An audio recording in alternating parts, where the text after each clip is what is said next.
Stories of shipwrecks have always been fascinating to me. These are usually stories of human survival or demise under extreme duress. Most people cannot comprehend the things going through a person's mind under these circumstances. We can only guess. So when I find a new ship on the bottom, one of the things I like to do is to tell its story, using the images of the ship as a guide.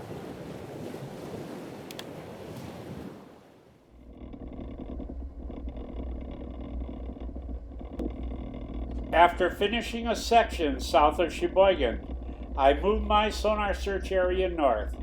After laying down a new baseline on my GPS of 2 minutes of longitude, about 2 1/3 miles, and boxing it in with 1 minute of latitude, I began searching with my sonar in a north-south direction, making a swath 1,600 feet wide or 800 feet on each side of my boat. On my third pass, I had a strong target, about 600 feet to my left side. I knew this was a ship, and I would look at it another day with my cameras.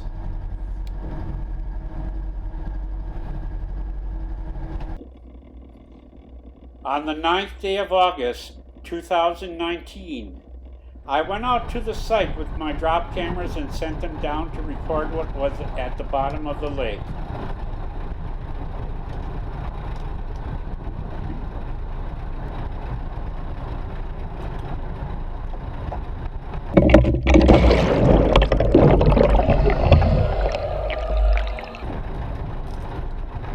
Cameras in.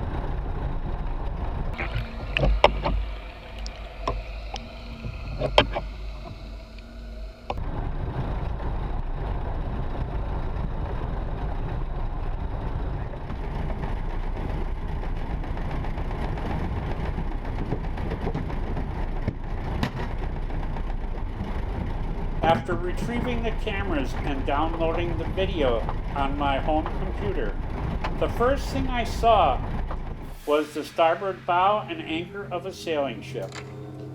After sending the cameras down a few more times, I determined that the ship on the bottom was the two-masted schooner Abiah.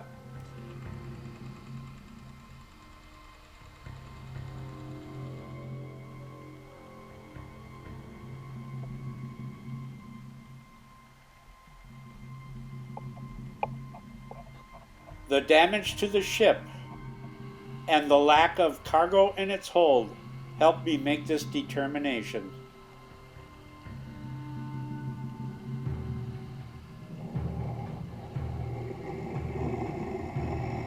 This set in motion a search for all the information I could find on that particular ship.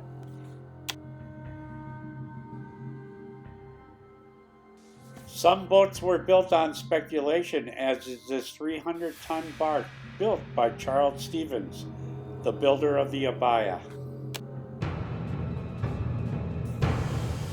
Albany, New York, on the Hudson River, was the eastern point of a canal opened in 1825 through the rolling farmlands of New York State, traveling westward for 360 miles, ending at Buffalo, New York on Lake Erie. At the foot of Lake Erie, at the western point of the Erie Canal, the growing city of Buffalo, New York, was becoming a major shipping port for the nation's western expansion. In a small hamlet 20 miles west of Buffalo, at Irving, New York, on the banks of the Cataract Creek, in 1847, shipbuilder Charles Stevens launched a 134-foot-long two-masted schooner. On its first trip in November, it carried 135 cords of wood to Buffalo and then would lay up there for the rapidly approaching winter.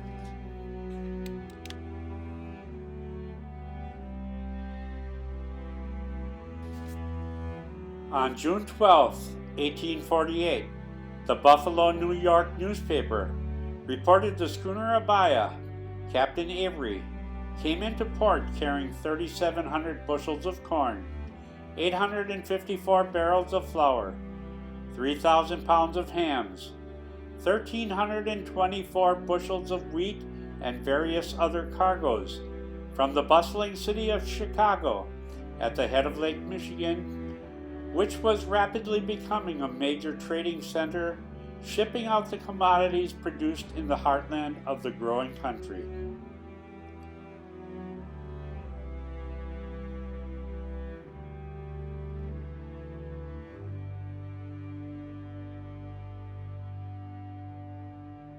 For the next 2 years, it was carrying commodities, mainly grain cargoes, between Chicago and Buffalo. A round trip between the two lake ports took a month in time, so not a lot of trips were taken each year. September of 1850 found the Abiah making a special trip to Milwaukee, Wisconsin. Rolled English wrought iron rails came to Buffalo on the Erie Canal.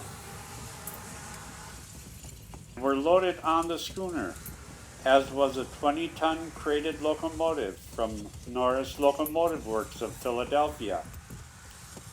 On September 12, 1850, rails were laid, and the Abiah was unloaded and the locomotive was placed on the tracks, and thus the Milwaukee and Mississippi Railroad Company was officially started. Another brig, the Patrick Henry, a few days later brought another locomotive and rails. The first 25 miles only went to Waukesha, but the rail line would soon extend to Prairie du Chien on the Mississippi River.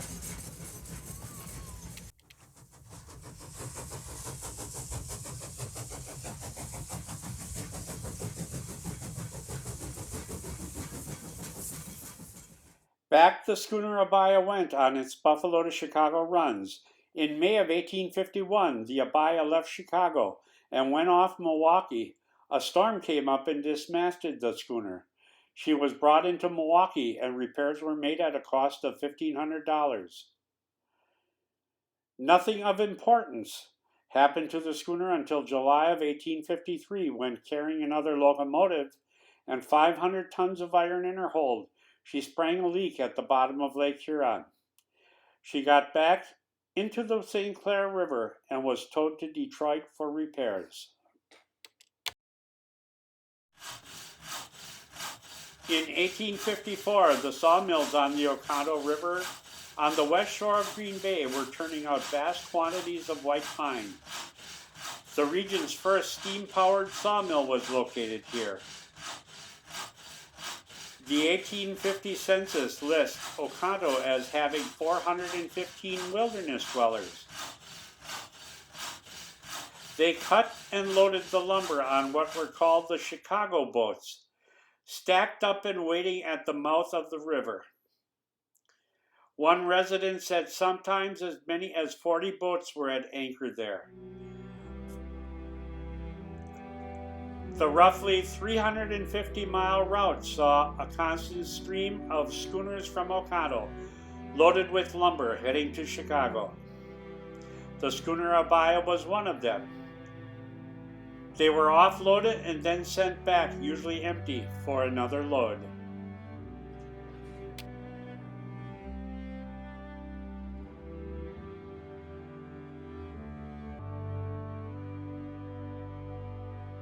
The last days of August and the first few days of September 1854 were very eventful in the area of Sheboygan and Manitowoc.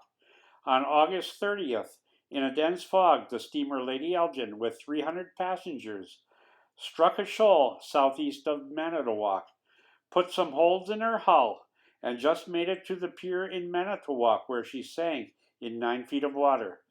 While the Lady Elgin was on the bottom at Manitowoc, a southeast gale came up between Sheboygan and Manitowoc and capsized the schooner Abiah.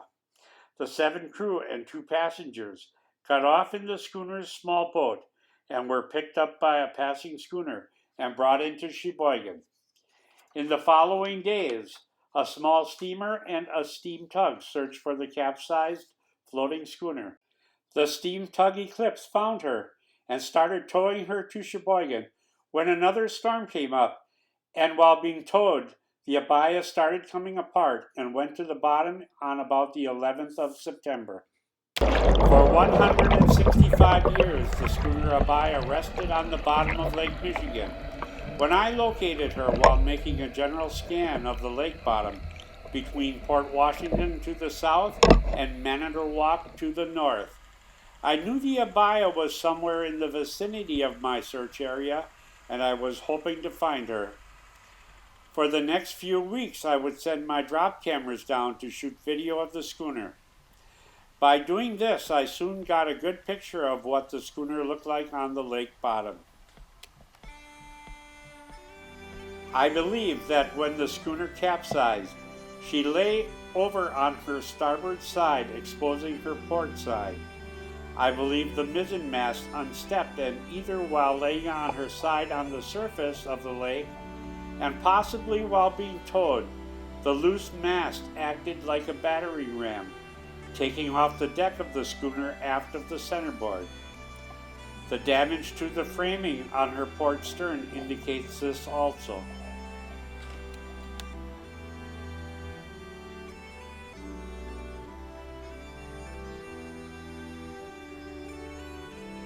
While the schooner was being towed to Sheboygan, another storm came up, and the schooner started coming apart further, collapsing the port stern, breaching the hull, and sent her to the bottom of the lake.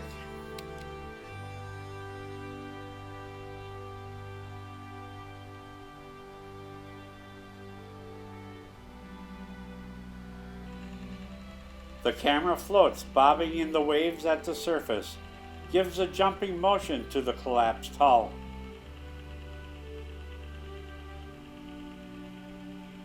The base of the unstepped mainmast seen here also acted as a lever, damaging the foredeck.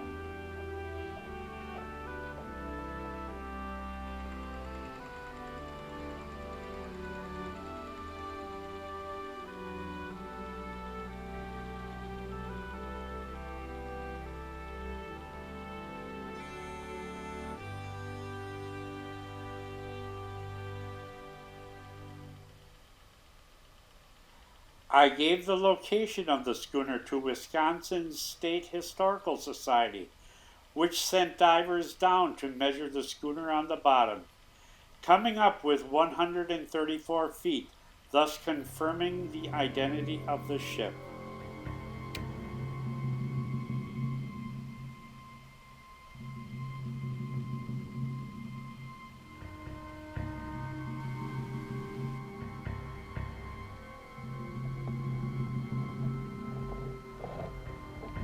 The Abiah was a workaday schooner, not unlike many others, but by bringing the first locomotive to Wisconsin ties her in with Wisconsin's railroad history, and her final resting place off Sheboygan will put her on the National Registry, and her story will be retold, giving her a rebirth.